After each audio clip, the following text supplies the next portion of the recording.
Out of all the movies coming out this year, I am 100% most excited about Mission Impossible Final Reckoning. It's the 8th edition of Mission Impossible. And I just got some news that I came across. Mission Impossible director fan almost had a heart attack watching scene from the new film. So you all know, I mean, in almost every Tom Cruise film, there's something that is special, right? There's some stunt, there's something that's done that's special, but especially in the Mission Impossible films, Tom Cruise has got to do something. I mean, the last film, he did a motorbike off of a cliff and fell for a long time and then pulled the parachute. It's in the film. It's really fun. It's really exhilarating, especially knowing that he did it for real. And you have the one stunt where he held off of the side of an airplane as it took off. There's a lot of big stunts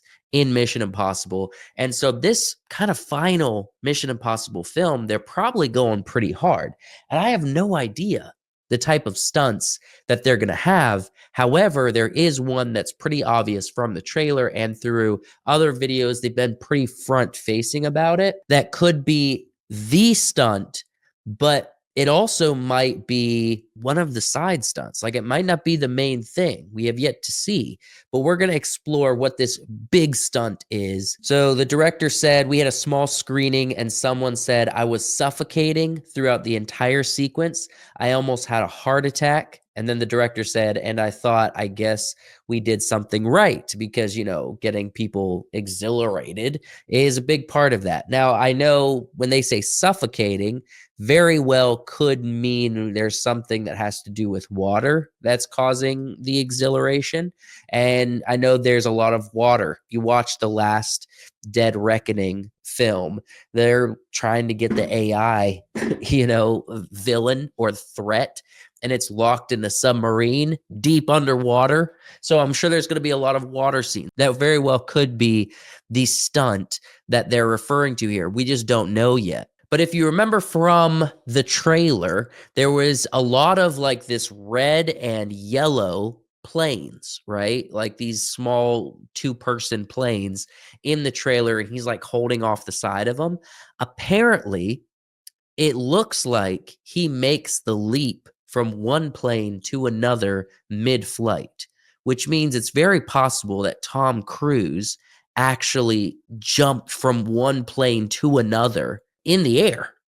I mean, if that's the stunt, that's a big deal. Now, I will say, out of some of the stunts he's done visually, that might not come across as exhilarating, because we kind of know he's going to be okay, he's going to make it. But filming that would be a nightmare and truly just booty hole puckering for sure. Now, let's take a look at this video. So this is like some footage, I guess, from what was taken on set by people or sideline people. So it's just some photos. Here's an actual shot of them filming the scene. Let's see. That might be a camera. I don't know if that's him that's hanging off in this shot. Let's see. It's a little shaky. I can't see him. It's turned to right side up, so he's probably not hanging yet. There it is. Okay, so it looks like they just got a picture of him hanging while it's upside down. I'm sure he's strapped in some capacity, but if you see this, the helicopter is kind of covered up by the text there, but the helicopter's below them filming. Now, they could be out in front of them a little bit, but my goodness, that would be so scary to film. But the reason I do believe that this is indeed actually going to be a stunt where he jumps from one plane to the other, because it's in the trailer, but they're quick shots. He's actually on both the yellow and red plane hanging off. So it means that there's confirmation that mid-flight, Tom Cruise is making his way from one plane to the other, which means he's going to have to make the jump. And there's literal shots here that shows that he's actually making the jump, or he's being filmed on both planes. So that means he has to get from the yellow plane to the red one. So it means there's going to be a jump. And I'm expecting there to be a behind-the-scenes documentary kind of video that they release, I hope soon, that covers this because I'm going to be blown away by what this all entails. Now, this is a video that apparently was released like 2 years ago, but I didn't see it. And so I thought it would be fun to watch it together because I'm sure there's a handful of people who haven't watched this. But this is basically him promoting another film, I guess, maybe in theaters or something at the beginning. But this is very fun. Take a look at this. Hi, everyone. Wish I could be there with you. I'm sorry for all the extra noise. As you can see, we are filming the latest installment of Mission Impossible. And right now, we're over gorgeous Spider Canyon in stunning South Africa. And we're making this film for the big screen for audiences to see in your wonderful theaters. Hey, sorry to bother you, Tom. Hey, you? Here's the Corey. Hi, everybody. Hey, listen, I hate to interrupt, but we really got to roll. We are losing the lights, low on fuel. Oh, yeah, we got to roll, huh? Low on fuel, that's not good. I'm sorry, we got to go. Wait, did you tell them about the thing? Oh, yeah, the thing. You know, we have a first look at the Mission Impossible trailer and a very special screening of Top Gun Maverick in its entirety. So please enjoy. And hey, let's all have a great summer. And action! We'll see you at the movies. Oh, man.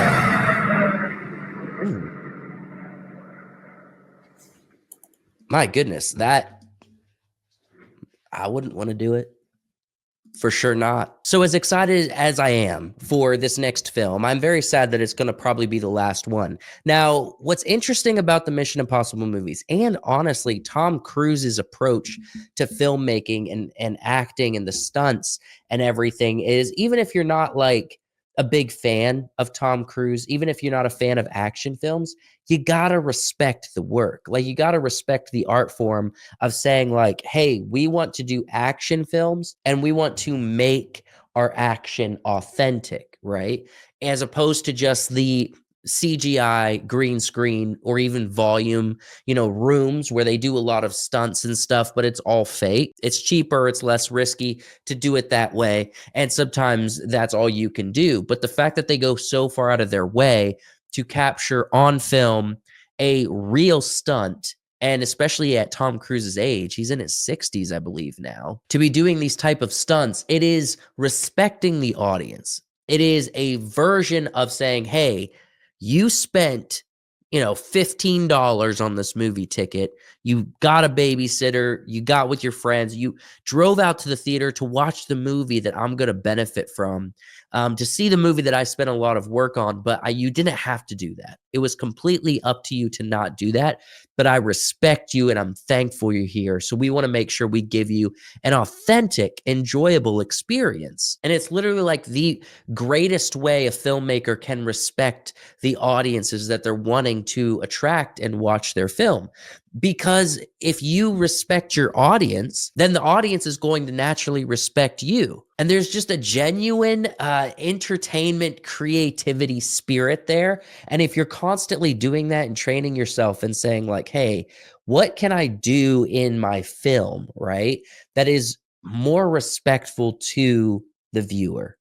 Even if it's stuff that the viewer never knows about, even if it's little camera tricks or something here or there that the viewer just won't ever really come to fully understand or even be aware of, those type of decisions are the best thing for productions and movies because it creates lore in the production. It creates history. It creates care. And I think there's something to when a person really cares about the creative expression down to how are we going to pull this off, right? And make it look believable. Not necessarily like what's going to be the most intense visual thing ever, but just to be like, what is the most authentic thing that we can present on screen? I think that's very valuable, especially when we're living in such an artificial world, like the metaverse is slowly becoming popular, VR, everything, artificial intelligence, right? Entertainment is moving into this artificial world. I mean, even think, as cool as I think it is, think of the volume technology that The Mandalorian and other productions were filmed at is basically walls and ceiling of LED walls that they use Unreal Engine, the realistic looking video game software, to create environments and animation.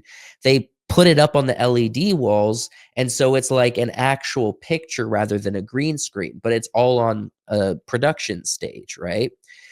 Everything is so artificial these days, and I think there's going to be real value, I mean, extreme value put on projects that are authentic, right? Projects that are extremely visually authentic, creatively authentic, very human in the story. And I think when you prioritize that as a filmmaker, that in some ways is future proofing your production, because you can say there's a lot of stuff that out there that might look cool, but it's all fake. Like, it's all not real. They're effects that someone with, you know, a little bit of skill can do in their bedroom on their computer using AI, right? And so if you approach it by saying like, hey, we actually spent thousands or millions of dollars on this thing, and we went to this part of the world and we filmed this stunt, and what you see is what you get, right? There's something authentic and human about that.